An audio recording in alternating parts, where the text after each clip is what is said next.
সূরাটির নাম হলো সূরাতুল ফাতিহা। এখানে আয়াত আছে 60টি। আয়াত আছে কয়টি? শব্দ আছে 25টি, অক্ষর আছে 124টি। মাশহুর উলামায়ে কেরামদের মতে সূরাটি নাজিল হয়েছে দুইবার। কয়বার? কোরআনুল কারীমের ভিতরে দুইবার একটা সূরা নাজিল হয়েছে, সেটা হলো সূরাতুল ফাতিহা। প্রথমবার নাজিল হয়েছে মক্কাতুল মুকাররমা, আর দ্বিতীয়বার নাজিল হয়েছে মদিনাতুল মুনাওয়ারা। চিৎকার দেন আল্লাহু আকবার। শুনবেন তো ভাইরা, এই সূরাটি নাজিল করে কোন কায়দায়? আল্লাহর নবী মুহাম্মদ সাল্লাল্লাহু আলাইহি ওয়াসাল্লাম মানুষদেরকে দ্বীনের দাওয়াত দেওয়ার জন্য বের হন। আল্লাহর নবী যখন ঘর থেকে বের হন, বিশ্ব নবী ঘর থেকে বের হওয়ার পর আল্লাহ পাক আয়াত নাযিল করলেন, ওয়া আনযির আশীরাতাকাল আকরাবিন।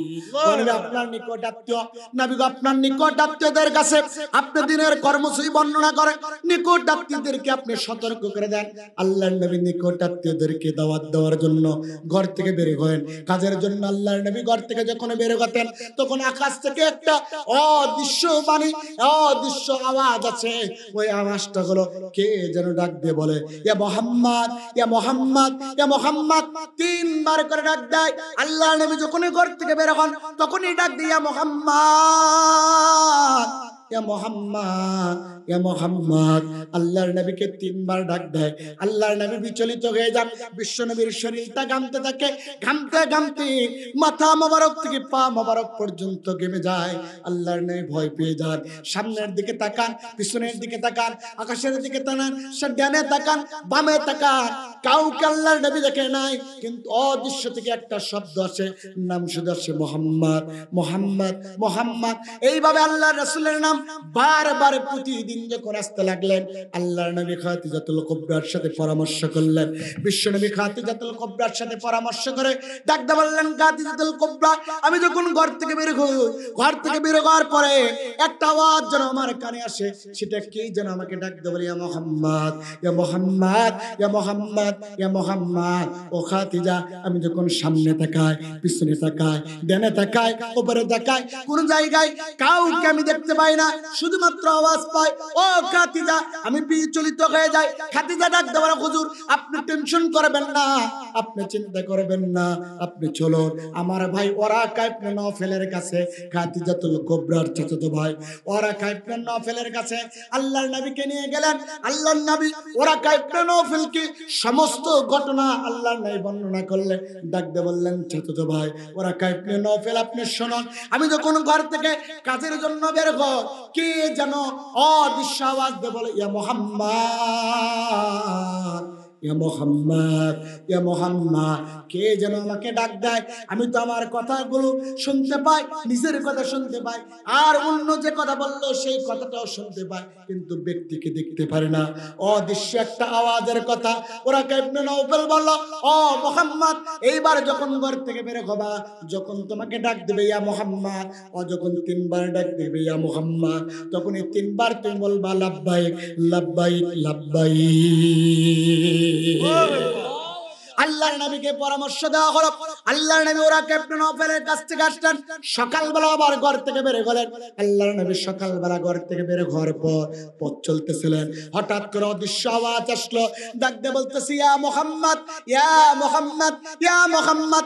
আল্লাহর রাসূল ডাকের সঙ্গে সঙ্গে লাব্বাইক, লাব্বাইক, লাব্বাইক। আল্লাহর নবী যখন তিনবার লাব্বাইক, লাব্বাইক, লাব্বাইক বলে ডাক দিয়েছে, সকল অদৃশ্য শক্তির বলে কে যেন ডাকতে বলছে, কুল আশহাদু আল্লা ইলাহা ইল্লাল্লাহ ওয়া আশহাদু আন্না মুহাম্মাদার রাসূলুল্লাহ সুম্মা ক্বালাল হামদুলিল্লাহি রাব্বিল আলামিন। আয়াত আয়াতে কারিমা নাযিল করলেন, সূরাতুল ফাতিহা পূর্ণাঙ্গ আল্লাহর নবীর কাছে তেলাওয়াত করলেন। ইতিপূর্বে আল্লাহর নবীর কাছে কোরআনের আয়াত নাযিল হয়েছে, কিন্তু আয়াতের অংশ বিশেষ নাযিল হয়েছে, কিন্তু পূর্ণাঙ্গভাবে সূরাতুল ফাতিহা কেবলমাত্র নাযিল হলো। আল্লাহর নবী ঘরে ফিরে আসলেন, ওরাকা ইবনে নওফলকে ডাক দিয়ে বললেন, ও ওরাকা ইবনে নওফল, আমাকে এমন একটা বাণী দিলেন। ওরাকা ইবনে নওফল সঙ্গে সঙ্গে বললেন, মুহাম্মদ, এটা হলো আল্লাহর পক্ষ থেকে আনিত বাণী, এই বাণীটা তুমি সংরক্ষণ করে রাখো, পরবর্তী নির্দেশক্রম আল্লাহ পাক যখন দিবে তখন আল্লাহর নির্দেশক্রমে ব্যবহার করিও। কোন সূরা নাযিল হলো? জোরে বলেন তো, কোন সূরা নাযিল হলো? সূরাতুল ফাতিহা।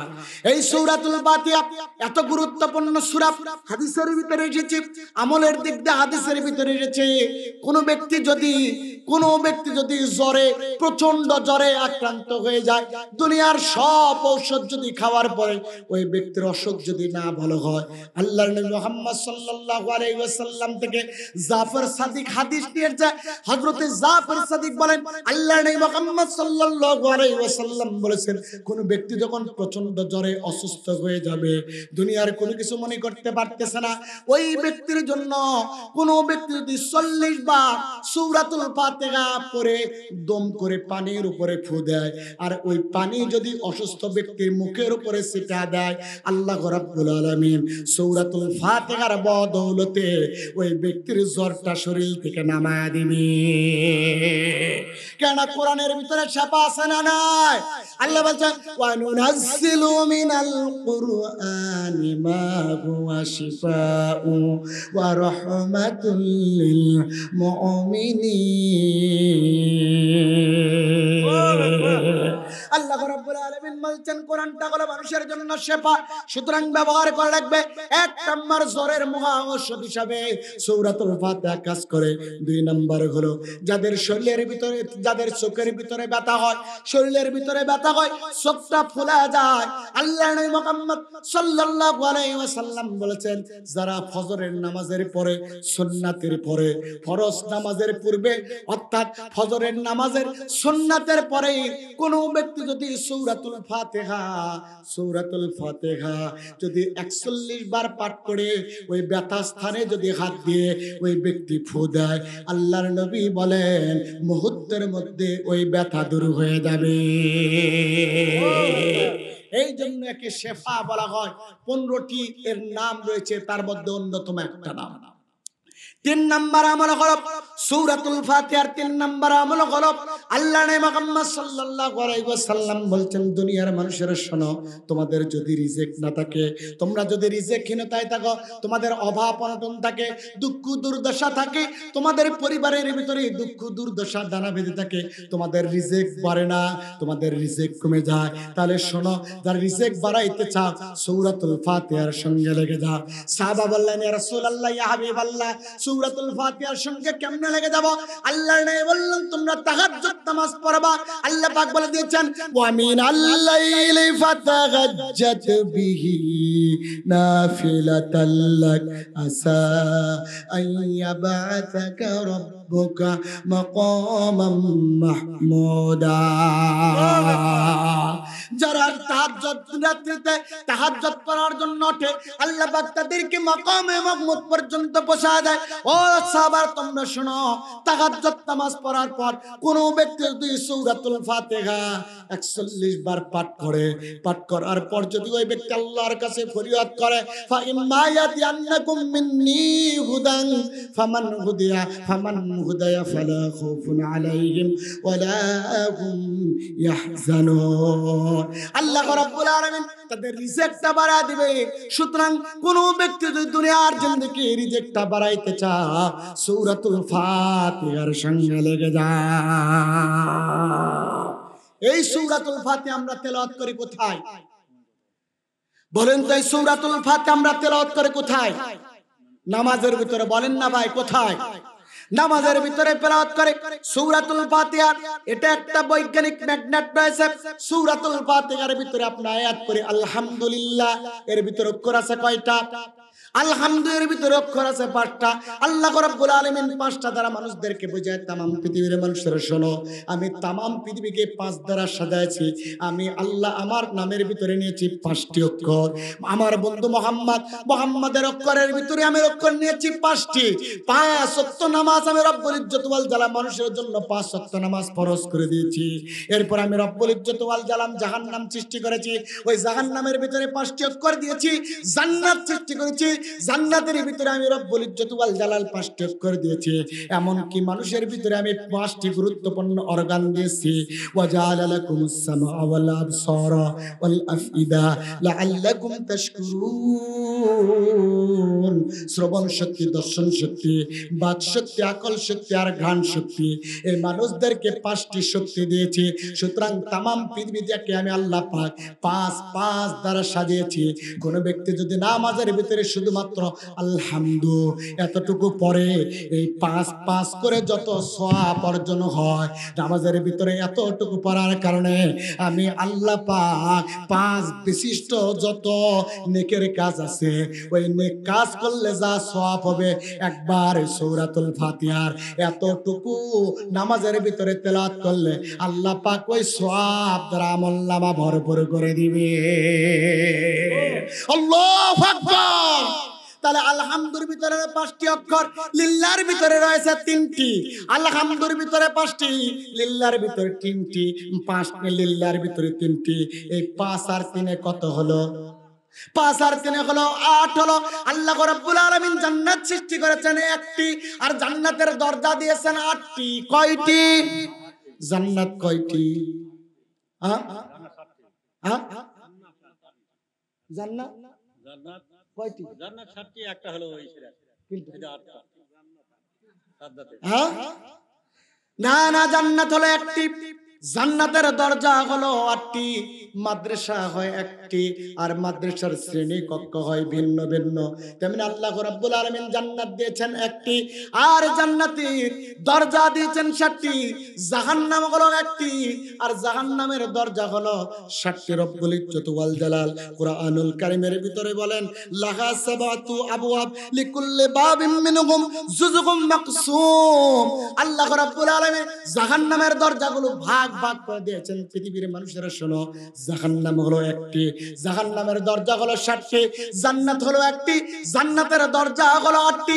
রব্বুল ইজ্জত ওয়াল জালাল বলে, এই জান্নাতের দরজার সর্বোচ্চ মাকাম হলো জান্নাতুল ফেরদাউস। কোন ব্যক্তি যদি সূরাতুল ফাতিহার আলহামদুলিল্লাহ এতটুকু, এই কয়েকটা অক্ষর পর্যন্ত সূরাতুল ফাতিহার এই কয়েকটা অক্ষর নামাজের ভিতরে তেলাওয়াত করে, আল্লাহ রাব্বুল আলামিন ওই ব্যক্তির জন্য 1টি জান্নাতে 8টি দরজা ওয়াজিব করে দেয়।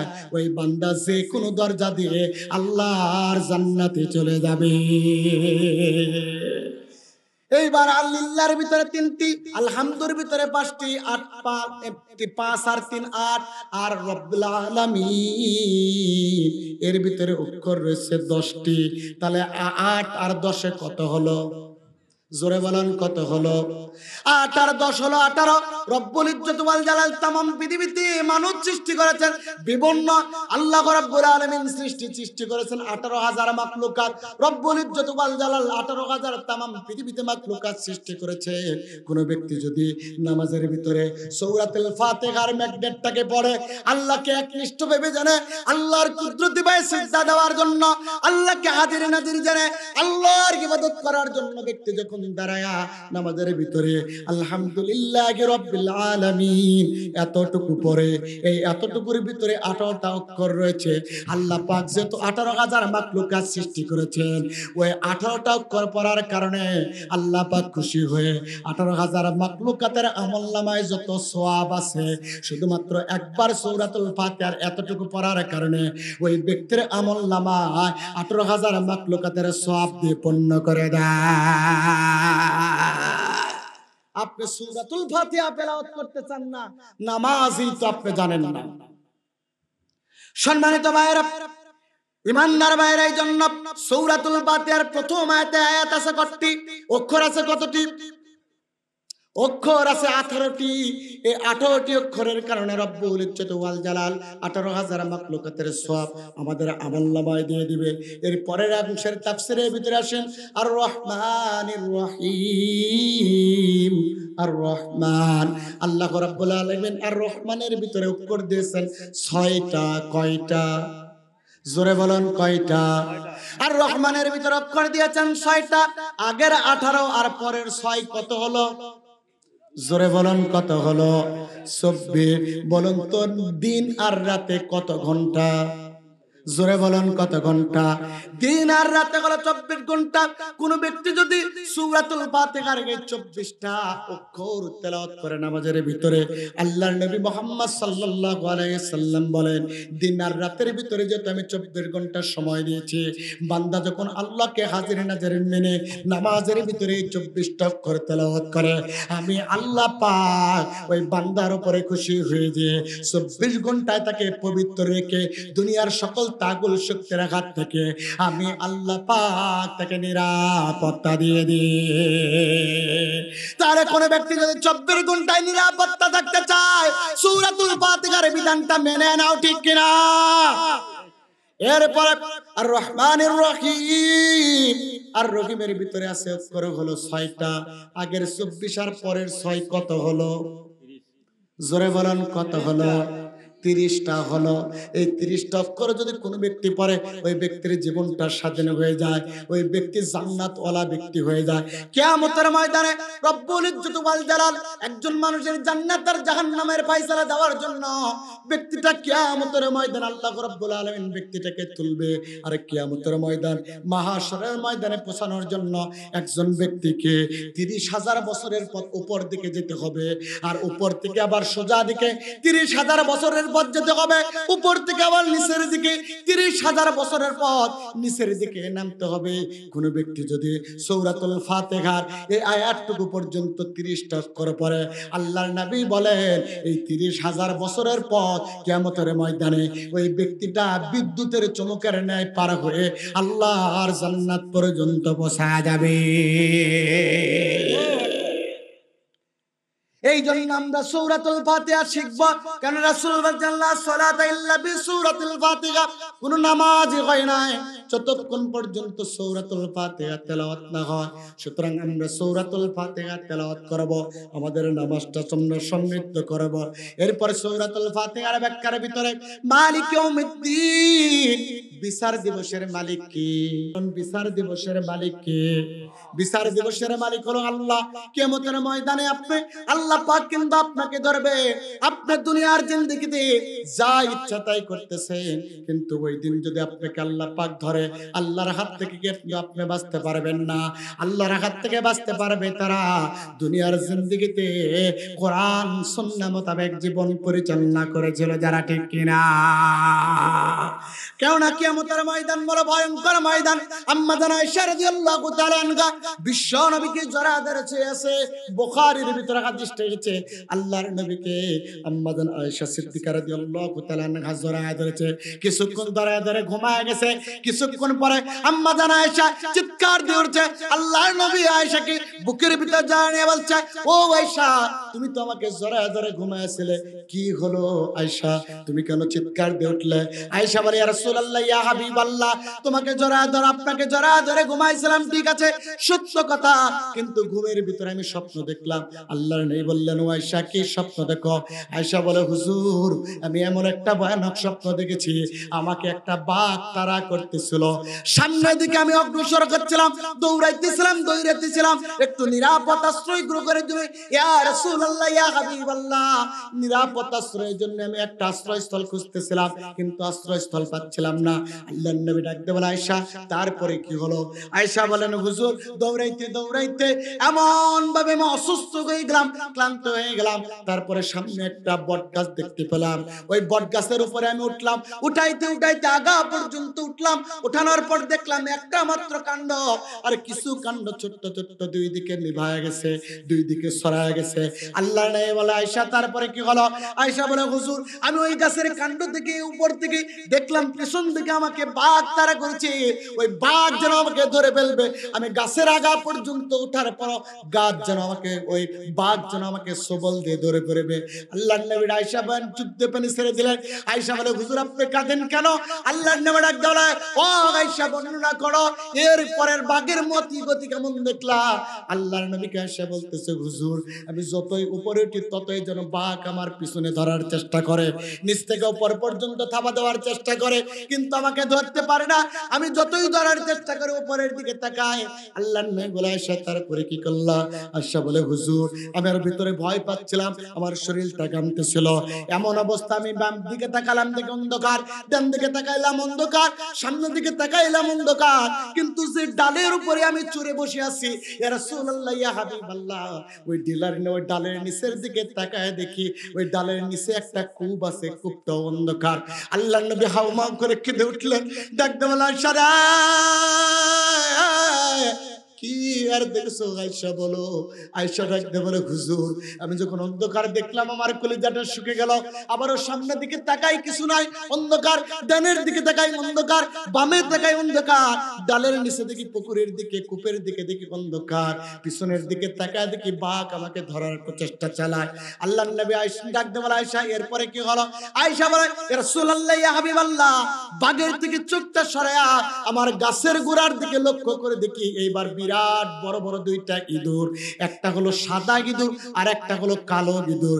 এই দুইটা ইঁদুর এইবার গাছের গোড়া কেটে দেয়। হুজুর, যখন গাছের গোড়া কেটে দেয় আমি তো চোখের পানি ছেড়ে দিয়ে আপনাকে ডাকি, চিৎকার দিয়ে ডাকি, আপনি কি আমার কথা শুনতে পান না? আপনি কি আমাকে হেফাজত করতে পারে না? আল্লাহর নবী ডাক দিয়ে বললেন আয়েশা রে, কিয়ামতের ময়দান বড় কঠিন ময়দান, একজন আর বিচার হবে, আরেকজন চেয়ে থেকে দেখবে, কোনো কিছু করতে পারবে না যতক্ষণ পর্যন্ত আল্লাহর সুপারিশ না হবে। এমনকি দুনিয়াতে যখন একজন মৃত্যুবরণ করে, মৃত্যুবরণকারীর সাথে একজন ভালো মানুষ দুনিয়ার জিন্দেগিতে জীবিত থাকে, মালাকুল মউত তার জীবনটা নিয়ে যায়, মালাকুল মউত তার জীবনটা নিয়ে চলে যায়, কিন্তু ও পাশে বসা ব্যক্তি তারপর তার মৃত্যুর কথা জানতে পারে না। যতক্ষণ নিঃশ্বাস চলে যায় তারপরে জানতে পারে মালাকুল মউত তার জীবনটা নিয়ে গেছে, ঠিক কিনা? পাশে বসে থাকা ব্যক্তি কি জানতে পারে? কখনোই জানতে পারে। আল্লাহর নবী যখন বলছে আয়েশাকে দিয়ে উঠেছে, আয়েশা ডাকতে বলে ইয়া রাসূলুল্লাহ ইয়া হাবিবাল্লাহ, এই অবস্থায় যদি কয় হুজুর আপনি তো আমাকে হেফাজত করতে পারলেন না, হুজুর গো, এমন অবস্থায় দেখে আমি হাউমাউ করে কাঁদতেছিলাম, এরপরে আমি জাগ্রত হয়ে গেলাম, আমি জায়গা পেয়েছি। রাসূল ডাকতে বলে ও আয়েশা শোনো, তোমার এই স্বপ্নের তাবিরটা শোনো, আমি তোমার কাছে ছিলাম কিন্তু স্বপ্নে আমি তোমার কোনো উপকার করতে পারি না। ও আয়েশা, তোমাকে যে বাঘটা দাউরানি দিয়েছে, ও আয়েশা শোনো, ওই বাঘটা হলো মালাকুল মউত। দুনিয়ার জিন্দেগিতে মানুষ জীবন পরিচালনা করতেছে, মানুষ তার রিজিকের সন্ধানে এক জায়গা থেকে আরেক জায়গায় দৌড়াচ্ছে, মানুষেরা সামনে দিক দিয়ে অগ্রসর হয়, আর মালাকুল মউত তার পিছনে পিছনে দৌড়ানি দিয়ে দিয়ে মানুষের জীবনটা নিতে চায়। মানুষ যতই সামনে যায় মালাকুল মউত তত পিছন থেকে তাকে ধাওয়া দেয়। যখন মালাকুল মউত মানুষের সামনে দৌড়াইতে মানুষের সাথে দৌড়াইতে দৌড়াইতে মানুষের সামনে যখন যেদিন উপস্থিত হবে, ওই দিন মালাকুল মউত আজরাইল মানুষের জান কবজ করে নিবে। আল্লাহর নবী যখন এই কথা বলছে আয়েশা সিদ্দিকা কাঁদতেছিলেন। ও হুজুর, তারপরে কি? আল্লাহর নবী ডাক দিয়ে বলেন আয়েশা, ওই যে বাঘ তোমাকে তাড়া করেছিল ওটা তো মালাকুল মউত। তাড়া খেয়ে যখন তুমি গাছের উপরে উঠলা, ওই গাছটাই হলো দুনিয়া। ও আয়েশা শোনো, গাছটা হলো দুনিয়া আর ওই বাঘটা হলো মালাকুল মউত। ওই বাঘ হলো হচ্ছে মালাকুল মউত। দুনিয়া নামক জায়গায় তুমি সরে বিচরণ করতেছো, বালাকুল মউত নামক ওই বাঘটা সেখান থেকে তোমার ধরার চেষ্টা করেছে। আয়েশা গাছটা হলো দুনিয়া। ওই জায়গায় যখন তুমি সরেছিলে আয়েশা, সরার পর কি দৃশ্য হয়েছে? এবার আয়েশা বলতেছে, হুজুর সরার পর কিছুক্ষণ পরে দেখলাম গাছটা ফুলে ফলে ভরে গেল। আমি সম্পূর্ণ ফুলে ফলে গাছটা যখন ভরে গেল, আমি ফল খেতে শুরু করলাম। খাইতে খাইতে এক সময় ওই গাছের উপরে আর কোনো ফল থাকলো না। আমি লক্ষ্য করে দেখলাম ওই সাদা একটা আর কালো একটা, এই দুইটা ইঁদুরের গাছের গোড়া কাটা সম্পন্ন হয়ে গেছে। এখন মনে হয় গাছটা জমিনের উপরে পড়ে যাবে। আল্লাহর নবী ডাক দেওয়া নয়, আয়েশা রে, আয়েশা শোনো, যে গাছ যেহেতু দুনিয়া, ফল ফুল দেখেছো, ওগুলো দুনিয়ার উপরে তোমার রিজিক। যেদিন দুনিয়ার রিজিক খাওয়া শেষ হবে সেই দিন তোমার মৃত্যু হবে। ও আয়েশা শোনো, আয়েশা যে দুইটা ইঁদুর দেখেছো, সাদা ইঁদুরটা তোমার হলো দিন, আর কালো ইঁদুরটা হলো তোমার রাত। দিন রাত 24 ঘন্টায় তোমার হায়াতের পঞ্জিকা কাটতেছে। কালো ইঁদুর আর সাদা ইঁদুর দুনিয়া নামক গাছের গোড়া কেটে দিচ্ছে, তার মানে তোমার হায়াতটা কেটে নিচ্ছে। আয়েশা শোনো, হায়াতটা যখন কেটে নেওয়া শেষ হবে, তুমি যে ডালের উপর থেকে একটা নিচে কালো পুকুর দেখতে পেয়েছো, কালো একটা কূপ দেখতে পেয়েছো, ওই কূপটা হলো তোমার কবর। যখন তোমার এই দুইটা জায়গায় হায়াত কাটা শেষ হবে, তখন অন্ধকার কবরে তোমাকে যেতে হবে। আয়েশা বললেন, হুজুর অন্ধকার কবরের ভিতরে যদি আমি যাই, তার জন্য অন্ধকার কবরের এই শাস্তি থেকে বাঁচার জন্য কি করতে হবে? আল্লাহর নবী বললেন, আয়েশা শোনো, দুইটা ফর্মুলা বাস্তবায়ন করতে হবে। এক নম্বর জীবন হলো, এক নম্বর জিন্দেগিতে আয়েশা যতক্ষণ বেঁচে থাকবা ততক্ষণ পর্যন্ত কোরআন এবং সুন্নাহর বিধান মতো, কোরআন এবং আমার আদর্শ নিয়ে জীবন পরিচালনা করবা। আর দুই নম্বর, তোমার জীবনের সব কিছু হবে আল্লাহর জন্য। এই দুইটা নীতিতে যদি বিশ্বাস করতে পারো, ও আয়েশা, তুমি মৃত্যুর পরে তাওহীদের অমিয় মৃত্যুর সময় তোমার মধ্যে জারি হবে লা ইলাহা ইল্লাল্লাহ। আর আমার রাসূল বললেন, মান ক্বালা আখিরু কালামিহি লা ইলাহা ইল্লাল্লাহ দাখালাল জান্নাত। যার শেষ কথা হবে লা ইলাহা ইল্লাল্লাহ, মরার পরে তার স্থান হবে জান্নাত। ও খাদিজা, ও আয়েশা, যদি তুমি এই অবস্থায় মৃত্যুবরণ করো, তোমার স্থান হবে আল্লাহর জান্নাতে। সুতরাং মুসলমান ভাইরা, তাওহীদপন্থী জীবন গঠন করবা, কোরআন ভিত্তিক জীবন গঠন করবা, কালেমা তাওহীদ নিয়ে মৃত্যুবরণ করবা। যদি মৃত্যুবরণ করতে পারে, আল্লাহর প্রতিশ্রুতি অনুযায়ী জান্নাত আছে না নাই? আছে। তাহলে কালেমার আন্দোলন করার দরকার আছে না নাই? জোরে বলেন, কালেমার আন্দোলনের দরকার আছে না নাই? কিন্তু কালেমার আন্দোলনের কথা মুখে হয়, কিন্তু লিল্লাহকে তাকবীরের স্লোগান দেওয়ার মতো মানুষ পাওয়া যায় না, আছে না না? অথচ আল্লাহু আকবার স্লোগান দেওয়ার কারণে, অথচ আল্লাহু আকবার স্লোগান তুলে স্পেনে 700 বছর মুসলমানরা স্পেনে 700 বছর রাজত্ব ক্ষমতা পরিচালনা করেছিল। এই আল্লাহু আকবার স্লোগান তুলে সমুদ্রের তীরবর্তী পাড়ি দিয়ে আফ্রিকা মহাদেশে কালেমার পতাকা উড্ডয়ন করেছিল। এই আল্লাহু আকবার স্লোগান তুলে মুসলমানরা 313 জন সাহাবা বিশ্বনবীর নেতৃত্বে বদর ময়দানে বিজয় দান করেছে। সুতরাং মুসলমানদের কথা একটাই হবে, লিল্লাহি তাকবীরের স্লোগান ঠিক কিনা? লিল্লাহি তাকবীর, আল্লাহু আকবার। তোমার নেতা আমার নেতা বিশ্বনবী মুস্তাফা, তোমার নেতা আমার নেতা বিশ্বনবী মুস্তাফা। নারে তাকবীর, আল্লাহু আকবার। নারে তাকবীর, আল্লাহু আকবার। তোমার নেতা আমার নেতা বিশ্বনবী মুস্তাফা, দিয়েছি তো রক্ত, আরো দিব রক্ত। সম্মানিত ভাইরা, এই জন্য মালিক ইয়াউমিদ্দিন, বিচার দিনের মালিককে, জোরে বলুন, বিচার দিনের মালিককে। বিচার দিনের মালিক হলো আল্লাহ। আল্লাহকে হাজির হাজির মানবেন, আল্লাহর পথে চলবেন, আল্লাহ আপনার জান্নাতের ব্যবস্থা করবে। মালিক ইয়াউমিদ্দিন, এর ভিতরে অক্ষর রয়েছে 12টি। আগের 30 আর এই 12 কত হলো? জোরসে বলুন, কত হলো? গ্রামের মানুষ তো মুখের হিসাব ভালো পারার কথা, ঠিক কিনা? বলুন তো, আগের 30 আর এই 12 কত হলো? 42 আল্লাহ নবী মুহাম্মদ সাল্লাল্লাহু আলাইহি ওয়াসাল্লাম বলেন আল্লাহ রাব্বুল আলামিন যখন तमाम পৃথিবীটাকে সৃষ্টি করে, পৃথিবী সৃষ্টি করার পর রব্বুল ইজ্জত ওয়াল জালাল 42টা ধ্বংসাত্মক জীবজন্তু সৃষ্টি করে ওই 42টা বিপজ্জনক প্রাণী যদি যেদিকে সবল দেয়, যেদিকে আক্রমণ করে, ওই দিকের সবকিছু ধ্বংস হয়ে যায়। কোন ব্যক্তি যদি সূরাতুল ফাতিহার এই 42টা অক্ষর নামাজের ভিতরে তেলাওয়াত করে, আল্লাহর নবী বলেন ওই দিন 24 ঘন্টার জন্য ওই 42 রকমের বিপজ্জনক জিনিস থেকে আমার আল্লাহ পাক তার নিরাপত্তা দিয়ে দেয়। আমার ভাইরা, এরপরে আসেন মালিকি ইয়াউমিদ্দিন, ইয়াকা না'বুদু, আল্লাহ রাব্বুল আলামিন ইয়াকা না'বুদু ওয়া ইয়াকা নাস্তাঈন এর ভিতরে অক্ষর দিয়েছে শুধুমাত্র ইয়াকা না'বুদু, এর ভিতরে অক্ষর দিয়েছেন 8টি। কয়টি? জোরসে বলেন কয়টি? এর ভিতরে অক্ষর দিয়েছে 8টি।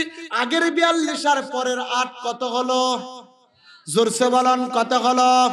আগের 42 আর পরের 8 এই হলো 50। রব্বুল ইজ্জত ওয়াল জালাল কিয়ামতের ময়দান যখন প্রতিষ্ঠিত করবেন, ওই দিন আল্লাহ রাব্বুল আলামিন तमाम পৃথিবীর মানুষদের জন্য রব্বুল ইজ্জত ওয়াল জালাল আজকে যে দুনিয়া আছে, এই দুনিয়া এইরকম দিন ওই জায়গায় পাওয়া যাবে না। ওই দিনের কিয়ামতের ময়দানে আল্লাহ রাব্বুল আলামিনের একটা দিন হবে तमाम পৃথিবীর 50,000 বছরের সমান। কিয়ামতের একদিন तमाम পৃথিবীর 50,000 বছরের সমান। কত বছর? কিয়ামতের একদিন দুনিয়ার কয় বছর? জোরে বলো। কিয়ামতের একদিন দুনিয়ার 50,000 বছরের সমান। ও মানুষেরা, ও ইসলাম প্রিয় তৌহিদি ভাইরা শুনুন, কিয়ামতের ময়দানে কিয়ামতের একদিন দুনিয়ার 50,000 বছরের সমান। ওই দিন যখন আল্লাহ রাব্বুল আলামিন সূর্যকে মাথার নিচে এনে দিবে, মাথার উপরে এনে দিবে, মানুষগুলো তৃষ্ণার্ত হয়ে যাবে, পানি পানি করে চিৎকার দিবে। মানুষ যখন পিপাসিত হয়ে যাবে, রব্বুল ইজ্জত ওয়াল জালাল যারা প্রত্যেকটি কাজের শুরুতে বিসমিল্লাহ বলে শুরু করত, আল্লাহ রাব্বুল আলামিন তাদেরকে হাউজে কাউসারে পানি দ্বারা পিপাসা নিবারণ করে দিবে। দেওয়ার পর রব্বুল ইজ্জত ওয়াল জালাল করবেন কি, যারা সূরাতুল ফাতিহা নামাজের ভিতরে সদা সর্বদা পড়ে, এই ম্যাগনেটকে ধারণ আর বহন করে আল্লাহকে খুশি করার জন্য তেলাওয়াত করতেন, রব্বুল ইজ্জত ওয়াল জালাল বলেন ইয়াকা না'বুদু, এতটুকু পর্যন্ত এই 50টি অক্ষর যখন বান্দা পড়ে, কিয়ামতের ময়দানে ওই একদিন আর দুনিয়ার 50,000 বছরের সমান। যখন মানুষগুলো পানি পানি করে চিৎকার দিবে, কণ্ঠ যখন মানুষের জিহ্বার কাছে উঠে চলে আসবে, ওই দিন রব্বুল ইজ্জত ওয়াল জালাল ওই 50,000 বছরের দিন, 50,000 বছরের দিনটাকে, ওই দিনটাকে আমি আল্লাহ পাক কেমন সহজ করে দিব, আর সহজ করে দিয়ে কঠিন অবস্থা থেকে আমি রব্বুল ইজ্জত ওয়াল জালাল ওই বান্দাদেরকে আমার বন্ধু বানায় দিব। আল্লাহু ওয়ালিয়্যুল্লাযীনা আমানু ইউখরিজুহুম মিনাস যুলুমাতি ইলান নূর। আল্লাহ রাব্বুল আলামিন মানে আল্লাহু ওয়ালিয়্যুল্লাযীনা আমানু, আমি আল্লাহ রাব্বুল ইজ্জত ওয়াল জালাল, আল্লাহ রাব্বুল আলামিন বলতেছি আমি ঈমানদারদের বন্ধু হওয়ার বন্ধু কেন হয়েছে শুনো, ইখরিজুহুম মিনাস যুলুমাতি ইলান নূর। আমার ঈমানদাররা যত অন্ধকার সমূহ ছিল, ওই অন্ধকার সমূহ থেকে বের করে একটা আলোর পথ, সেটা হলো ইসলামের পথ, সেটা হলো দ্বীনের পথ, সেটা হলো আল্লাহর কোরআনের পথ, ওই পথে ফিরে আনার জন্য আমি রব্বুল ইজ্জত ওয়াল জালাল বন্ধু হয়েছি দুনিয়ায়, আর আখিরাতে বন্ধু হয়েছি ওই সূর্যের তাপ থেকে আমার বান্দাদেরকে বাঁচানোর জন্য। ইয়াকা না'বুদু ওয়া ইয়াকা নাস্তাঈন ওয়া ইয়াকা নাস্তাঈন এর ভিতরে অক্ষর দিয়েছেন 11টি। কতটি? আগের 50 আর পরের 11 কত হলো? জোরে বলুন কত হলো? আগের 50 আর পরের 11 61। রব্বুল ইজ্জত ওয়াল জালাল तमाम পৃথিবীতে বড় বড় 61টি দরিয়া আল্লাহ রাব্বুল আলামিন রেখে দিয়েছেন। এই 61টি দরিয়ার মধ্যে অন্যতম দরিয়া হলো হযরতে হানজালাকে যেখানে শাহাদাত বরণ করা, এর পিছনে একটা কূপ ছিল, যে কূপের পানি একজন ব্যক্তি যখন শরীরের উপরে দেয়, কুষ্ঠ রোগী যদি হয়, ওই কূপের পানি দ্বারা গোসল করার সঙ্গে সঙ্গে তার কুষ্ঠ বেমার ভালো হয়। মনোযোগ আছে আপনাদের? মনোযোগ আছে আপনাদের? আমার দিকে তাকান, সংক্ষিপ্ত আর কয়েক মিনিট কথা বলা যাবে না। মনোযোগ আছে আপনাদের? কে কে ঘুমাচ্ছেন হাত তোলেন। মনোযোগ দেন, কয়েকটা মিনিট আমরা খুব গুরুত্বপূর্ণ। আল্লাহ রাব্বুল আলামিন तमाम পৃথিবীতে বড় বড় 61টি দরিয়া সৃষ্টি করেছেন। কয়টি? জোরে বলেন কয়টি? 61টি। সাউন্ড না হলে কথা হবে না। কয়টি? আল্লাহ রাব্বুল আলামিন तमाम পৃথিবীতে বড় বড় 61টি দরিয়া সৃষ্টি করেছে। এই 61টি দরিয়ার বিশেষ আল্লাহ পাক ক্ষমতা দিয়েছেন। এই দরিয়াগুলোর ভিতর থেকে যদি কোনো ব্যক্তি পানি তোলে আর কোনো ব্যক্তির শরীরের ভিতরে যদি কুষ্ঠ রোগ হয়, ওই পানি দ্বারা যদি 7 দিন পর্যন্ত গোসল করে, আল্লাহ রাব্বুল আলামিন ওই দরিয়ার পানির বদৌলতে, আল্লাহ নামের বদৌলতে ওই ব্যক্তির শরীরের কুষ্ঠ রোগগুলো আমার আল্লাহ ভালো করে দেয়। আল্লাহ বলে আমার সাহাবারা শোনো, আল্লাহ রাব্বুল আলামিন तमाम পৃথিবীতে যে বড় বড় 61টি দরিয়া দিয়েছেন, ওই দরিয়ার ভিতরে যতগুলো পানি আছে, কোন ব্যক্তি যদি এই 61টা অক্ষর নামাজের ভিতরে পড়ে, আল্লাহকে হাজির নাজির মানে, আর আল্লাহর মস্তক আস্তে আল্লাহর কুদরতি বায়ে মস্তক অবনত চিত্তে সিজদা দিয়ে আল্লাহকে রব হিসাবে মেনে নেয়।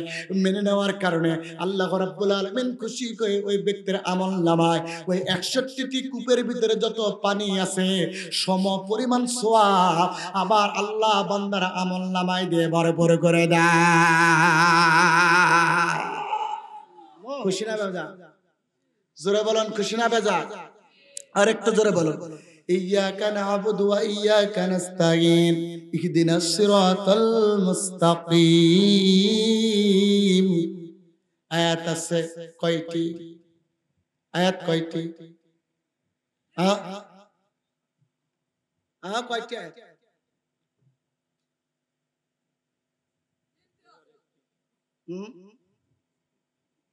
আচ্ছা, এটা আপনাদের জন্য থাকলো। 64-60 বছর 80 বছর পড়ার পর যদি কয়টি আয়াত আছে না বলতে পারি, এটা আমাদের ব্যর্থতা, ঠিক কিনা?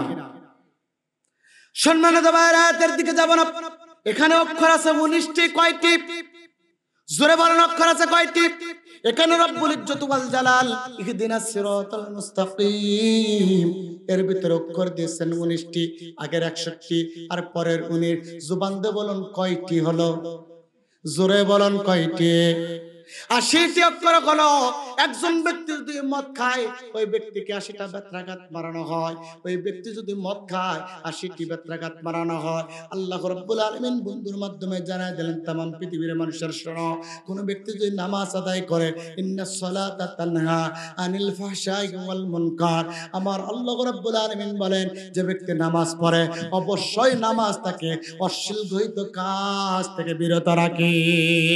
বান্দা যখন নামাজের ভিতরে আল্লাহকে হাজির নাজির হিসাবে নেয়, নামাজ যখন আল্লাহকে ডাক দেয় ইহদিনাস সিরাতাল মুস্তাকিম, মালিক গো তোমার কাছে আমরা সরল সঠিক পথ চাই, তোমার কাছে আমরা হেদায়েত চাই। আল্লাহ তোমার কাছে মাহবুব বান্দাতে পরিণত হতে চায়। আল্লাহর কাছে যখন বান্দা হেদায়েত চায়, আল্লাহ রাব্বুল আলামিন তাকে হেদায়েতের কুলে তুলে নেয়। বিশ্বনবী মুহাম্মদ সাল্লাল্লাহু আলাইহি ওয়াসাল্লাম বলেন, যারা একনিষ্ঠতার সঙ্গে নামাজ আদায় করে, নামাজের ভিতরে 80টি অক্ষর ওই ব্যক্তি যখন তেলাওয়াত করে, আল্লাহ রাব্বুল আলামিন দুনিয়ার মদ থেকে, জিনা থেকে, ব্যভিচার থেকে আল্লাহ রাব্বুল আলামিন তাকে নিরাপত্তা দিয়ে ব্যক্তিটাকে পবিত্র করে রেখে দিয়ে ওই মদের বিধান 80টি বেত্রাঘাত থেকে রক্ষা করে ওই ব্যক্তিটাকে নিরাপত্তাময় জীবন দান করে দেয়। আপনারা বলেন তো, প্রকৃত নামাজি পরহেজগার মুত্তাকি ব্যক্তি মদ খায়? মদ খায়? মদ খায় না। বরং যারা নামাজের বেশ ধারণ করে, সন্না পান্না গুন্ডা, এরাই মদ খায়, ঠিক কিনা? অনেক ব্যক্তি বলে, হুজুর নামাজ পড়তে যায় না, দুর্বলতা একটাই, নামাজ পড়তে গেলে জুতা থাকে না। কি থাকে না?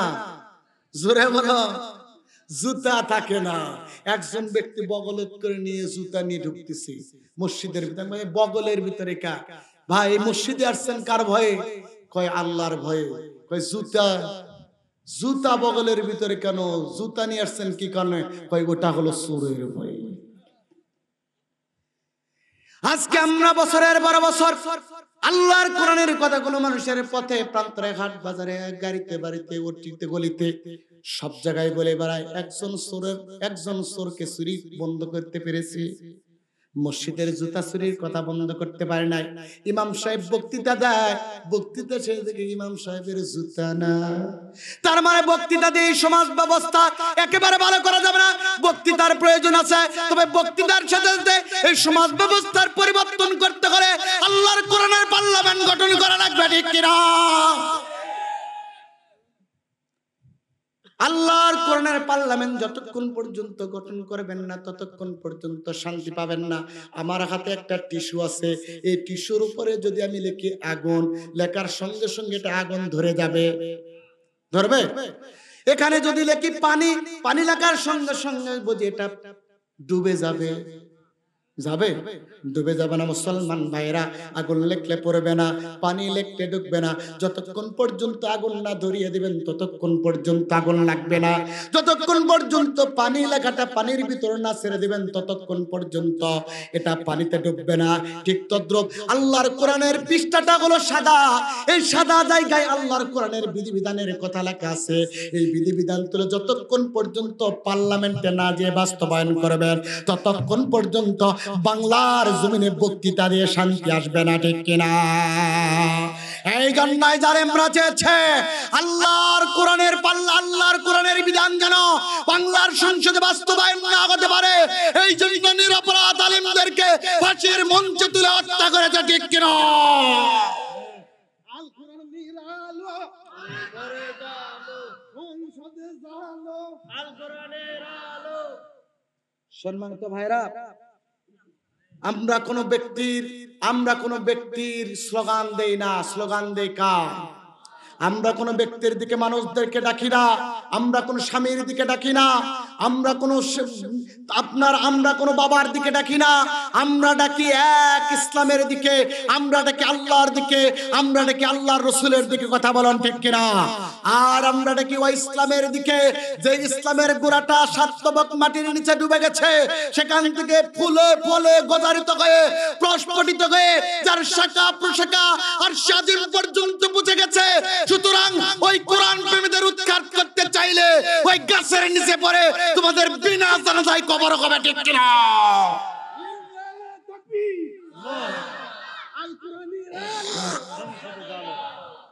আর এটা যখন আমাদের বলা হয়, কিছু ব্যক্তি আমাদেরকে বলে আমরা নাকি মৌলবাদী, বলে না? জোরে বলেন, বলে না? আমাদেরকে বলে আমরা নাকি মৌলবাদী। আমরা বেজার হই না, কারণ মূল হলো আল্লাহ, মূল হলো আল্লাহ রসুল, মূল হলো আল্লাহর কোরআন, ঠিক কিনা? আমরা হলাম মূলে আছি, আমরা হলাম মৌলবাদী, ওরা হলো আগাবাদী, ঠিক কিনা?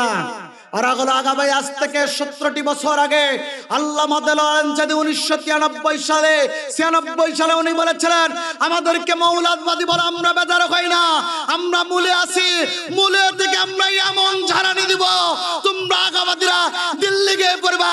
আজকে প্রমাণ হয়েছে আলেম ওলামা এমন দৌড়ানি দিয়েছে ওরা দিল্লি গিয়েছে, ঠিক কিনা? হুঁশিয়ার সাবধান, ইসলামের শত্রুরা হুঁশিয়ার সাবধান, ইসলামের শত্রুরা। আমাদের উপরে নির্যাতন করা হয়েছিল। আর একটা কথা বলতে হয়, সেই দিন আল্লামা বলেছিল গাড়ির চাকা সব সময় উপরে থাকে না, গাড়ির চাকা উপর থেকে নিচে নামে বলে এই গাড়ি চলে। তোমার দলের চাকা আজকে উপরে আছে দেখে নিরপরাধ আলিমদেরকে হ্যান্ডকাপ করায়া, ডান্ডা বেরি লাগায়া, কোমরে রশি লাগায়া জেলখানায় নিচ্ছ। সময় এমন আসবে এই নিরপরাধ আলিমগণ তোমাদেরকে এমন দৌড়ানি দিবে, সেই দিন পালানোর জন্য ইঁদুরের গর্ত খুঁজে পাবা না। আজকে এমন জনগণ দৌড়ানি দিয়েছে, গোটা বাংলাদেশে কোন ব্যক্তি বড় করে আওয়ামী লীগ করে এই কথা বলতে পারতেছে না। এদের সকলের পরিচয় এরা দাদা বাবুদের দোসর, এই জন্য এরা হিন্দুস্তানে চলে গিয়েছে, ঠিক কিনা?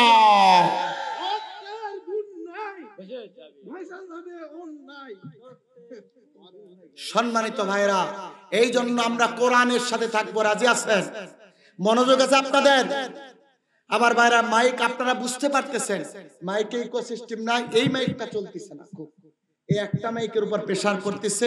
এই মাইকে যেহেতু ব্যক্তিগত উদ্যোগে এটা করা, এই জন্য সাইন্স সিস্টেমটা যতটুকুই করছে আলহামদুলিল্লাহ, ঠিক না?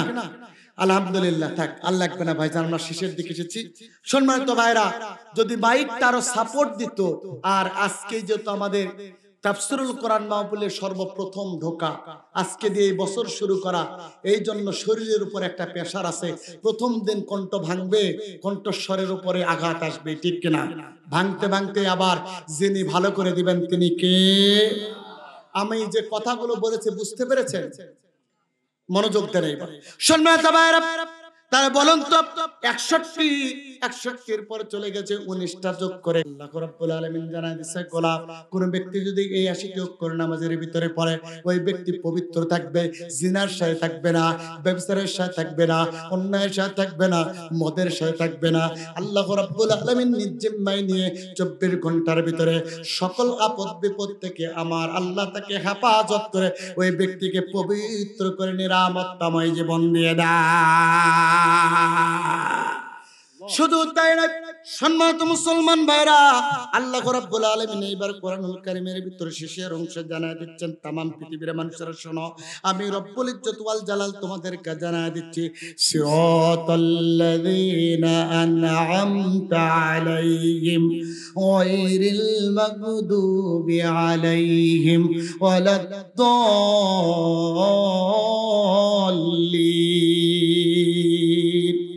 আল্লাহ রাব্বুল আলামিন জানায় দেয়, গোলাম শোনো, ও পৃথিবীর মানুষেরা, নিয়ামত প্রাপ্ত ব্যক্তির সাথে থাকা লাগবে, তাদের পথে চলা লাগবে, এই প্রার্থনা করা লাগবে কার কাছে?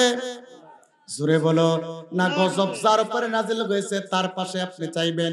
গজব ব্যক্তির সাথে যদি থাকে, আপনার উপরে গজব করে দুনিয়া থেকে লাঞ্ছনাময় জীবন নিয়ে মরা লাগবে, ঠিক কিনা?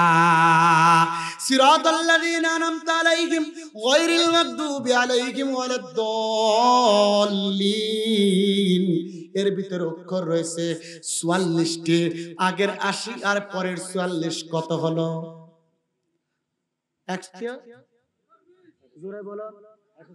জোরে বলা লাগবে, 124টি। এইবার আপনাদের কাছে বলুন তো, তামাম পৃথিবীতে আল্লাহ রাব্বুল আলামিন কত নবী রাসূল পাঠিয়ে দিয়েছেন? মিশকাত শরীফের ভিতরে হাদিস কানে রয়েছে, মিশকাত শরীফের ভিতরে 471-72 পৃষ্ঠার ভিতরে এটা যে হাদিসটা, আল্লাহ রাব্বুল আলামিন তামাম পৃথিবীতে 1,24,000 নবী রাসূল প্রেরণ করে দিয়েছেন। অনেকে বলে 1,24,000 মতান্তরে 2,24,000। মতান্তর কেমনে 1 লক্ষ কুম্বারা হয়? কুম্বারা হয় 2, 4, 10টা 5টা, ঠিক কিনা? 1 লক্ষ কি কুম্বারা হয়? না না না। মিশকাতের 471-72 পৃষ্ঠার ভিতরে হাদিস কানে রয়েছে, আল্লাহর নবী মুহাম্মদ সাল্লাল্লাহু আলাইহি সাল্লাম বলেন, तमाम পৃথিবীর সভ্য মানুষকে সভ্য করার জন্য, দিনহীন মানুষকে দিনের পথে ফেরানোর জন্য, অন্যায়কারী মানুষকে ন্যায়ের পথে পরিচালনা করার জন্য, অসত্য মানুষকে সত্যের দিকে পরিচালনা করার জন্য আল্লাহ রাব্বুল আলামিন এই পথের মানুষদের, আল্লাহ রাব্বুল আলামিন মানুষদেরকে হেদায়েতের জন্য 1,24,000 নবী রাসূল तमाम পৃথিবীতে প্রেরণ করেছে, 2টা মাত্র উদ্দেশ্য নিয়ে। নবী রাসূলের প্রেরণের উদ্দেশ্য হলো 2টা। আল্লাহ রাব্বুল আলামিন বলেন, ওয়া লাকাদ বাসনা ফি কুল্লি উম্মাতির রাসূলা আন ইবুদুল্লাহা ওয়াজতানিবুত তাগুত ফামিনহুম মান হাদাল্লাহ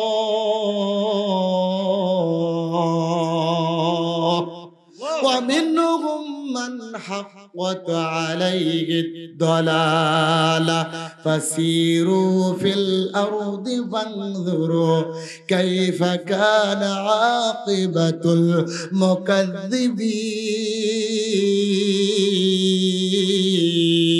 المكذبين। আল্লাহ রাব্বুল আলামিন আয়াতে কারিমা নাযিল করেন, ওয়া লাকাদ বাসনা ফি কুল্লি উম্মাতির রাসূলা, আমি প্রত্যেক সম্প্রদায়ের কাছে, প্রত্যেক কওমের কাছে, জাতির কাছে আমার পক্ষ থেকে নবী রাসূল প্রেরণ করে দিয়েছি 2টা মাত্র উদ্দেশ্য নিয়ে। আনে আবুদুল্লাহ, কেবলমাত্র শুধুমাত্র 1 নাম্বার হলো আল্লাহর ইবাদত করা লাগবে, 2 নাম্বার হলো ওয়াস্তানিবুত তাগুত, তাগুত ছেড়ে দেওয়া লাগবে। তাগুত কি?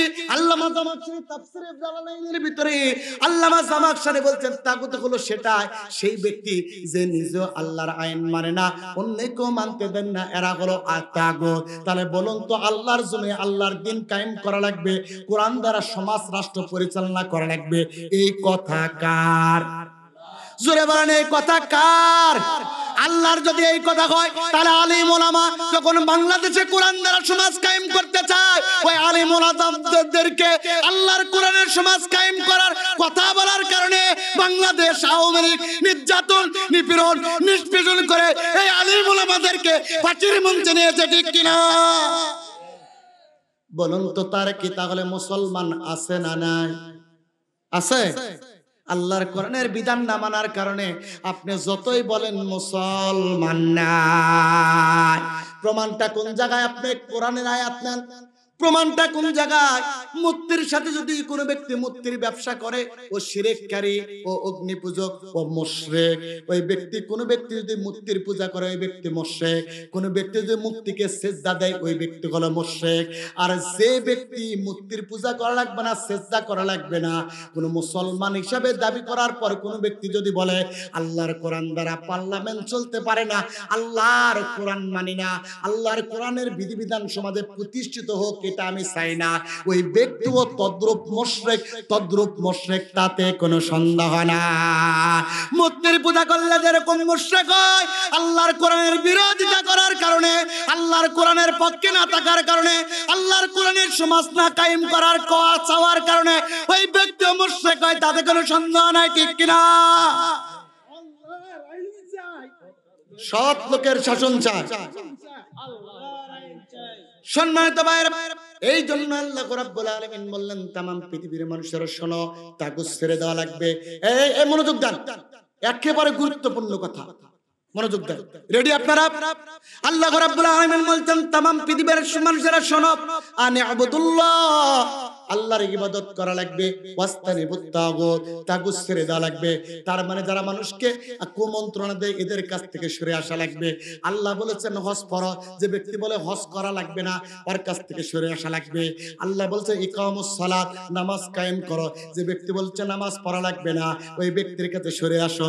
যে ব্যক্তি বলে যে আকিমুদ্দিন, দিন কায়েম করা হলো ফরজ, যে ব্যক্তি বলছে এই ফরজ মানা লাগবে না ওই ব্যক্তির কাছে সরে আসা লাগবে, ওই ব্যক্তি থেকে দূরে থাকা লাগবে। কেন? ওই ব্যক্তিটা হলো তাগুত, ওই তাগুত থেকে দূরে থাকার জন্য আল্লাহর নবীরা মানুষদেরকে আহ্বান করেছে, ঠিক কিনা? এবার আল্লাহ রাব্বুল আলামিন দুই নাম্বার কর্মসূচি, তাগুত ছেড়ে দেন, আবুদুল্লাহ, ইবাদত করা লাগবে কার?